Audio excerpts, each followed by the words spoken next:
gracias. La verdad que sí, que una linda alegría poder llegar a los 100 goles en esta competición tan hermosa, tan importante.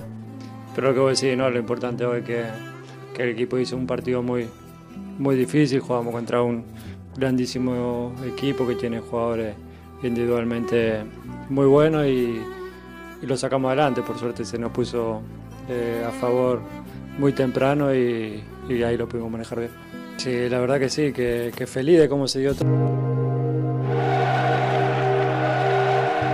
أنا في رأيي بكل اللي عمله مع برشلونة وبكل الأرقام اللي يكتبها ويدونها وبكل الريكور اللي يمتلكها، أعتقد في لحظة صدق وفي لحظة حقيقة أنه أكبر لاعب في التاريخ. ماذا سأقول؟ اخفض الصوت، لا تحتاج إلى تعليق، لا تكلم العرب أكثر مما يتحملون. دعهم يفسرون، دعهم يحللون، دعهم يعلقون، دعهم يتكلمون، دعهم يقتسمون معك الكلام.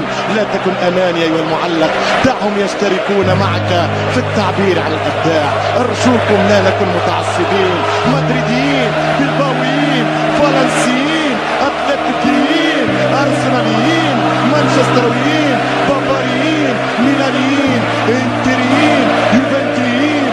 طبعا لم تأتي الكلمات، ليست صحيحة، ليست لغة الضاد.